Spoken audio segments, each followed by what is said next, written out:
Hey, it's NPR's Book of the Day. I'm Andrew Limbong.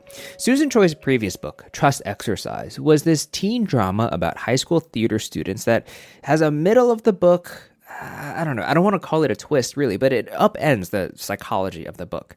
In comparison, her latest novel, Flashlight, is relatively straightforward, but no less thought-provoking. It's one of these big stories about a family across decades, and it involves history and war and secrets and borders. There's a lot going on.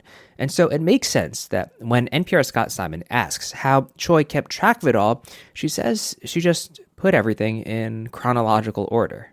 That's ahead. This message comes from Carrier, committed to providing climate and energy products and services to help enhance lives. More information is at carrier.com. Carrier, for the world we share. This message comes from LPL Financial. What if you could have more control over your future? LPL Financial removes the things holding you back and provides the services to push you forward. Because when it comes to your finances, your business, your future, LPL Financial believes the only question should be, what if you could?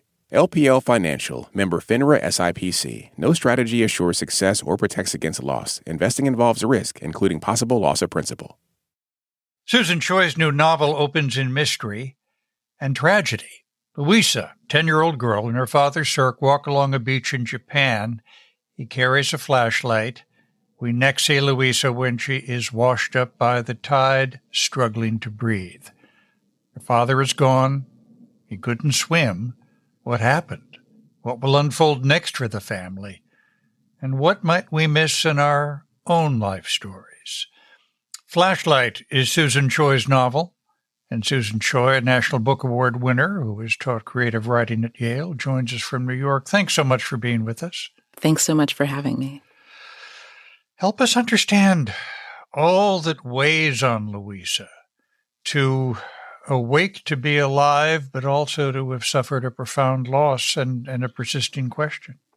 Well, she doesn't know even the biggest part of what's happened to her. We meet her at the beginning of the book after these events that you've just described. She and her mother are left to their own after something really terrible, and it does not bring them closer together, at least not for a very long time. When she is speaking to a psychiatrist, at one point she says, "I don't want friends. I don't like people asking me questions." She does her best to fend off this child psychiatrist. She's very unreceptive to him, but at the same time, she kind of can't help engaging with him, even as she's sort of trying to fend him off. I hope the reader realizes that she's going to so much trouble to fend off this guy because she's actually terribly lonely. She does want to talk to somebody, and she does end up talking to him, saying more to him than she ever meant to. She kind of can't help it. This is a family, I think we might put it this way, these days, with many strands. Cirque, her father, for example, is an ethnic Korean, born and raised in Japan. Cirque's born of this fascination that I actually had with all of the tensions that exist between Korea and Japan historically, which I've written about before. I've been fascinated by, my own father and grandfather come out of this history of Japan making Korea a colony and then having to give up the Korean colony with the end of World War II.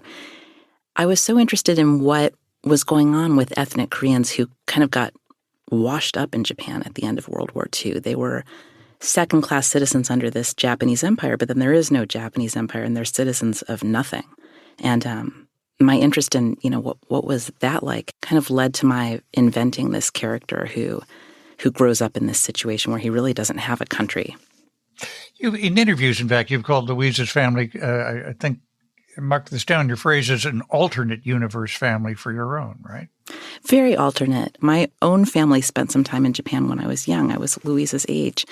I was interested both in that experience that I had when I went to Japan as this confused. I'd grown up in the Midwest and no one ever looked like me. My dad's Korean and my mom isn't. So we went to Japan and I was sort of expecting to fit in brilliantly and, I don't know, be received with glory, At last, here you are, a person who looks like us. And of course, I didn't look like anybody there either.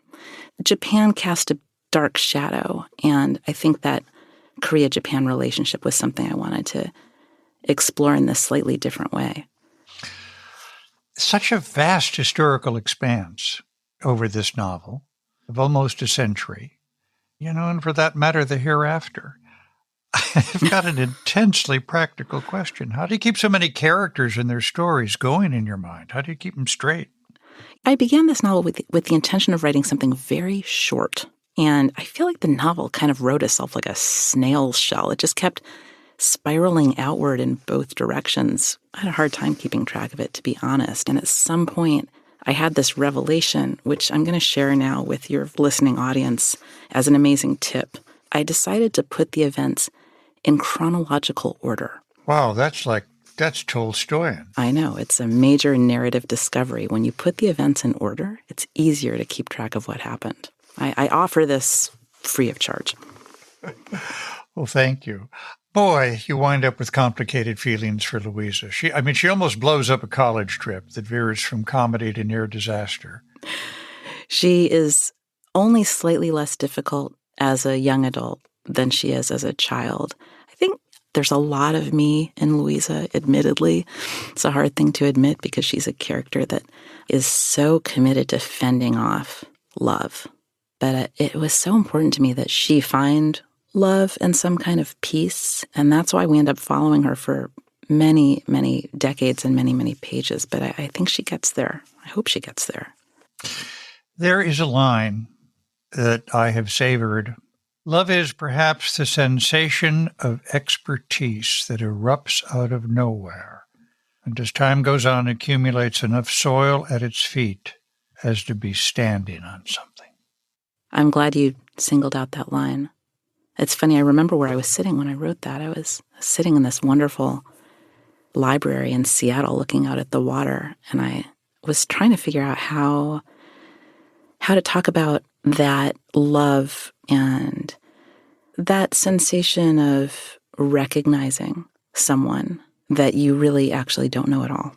And I guess this is sort of about the flashlight again and what we can see and what we can't see. I think sometimes the experience of falling in love is this experience of believing that we know everything about someone that actually we've only just met, and our conviction that they belong to us and that we belong to them binds us to them. And if we do that successfully, we end up learning things. Susan Choi's new novel, Flashlight. Thank you so much for being with us. Thank you so much for having me and for your wonderful reading.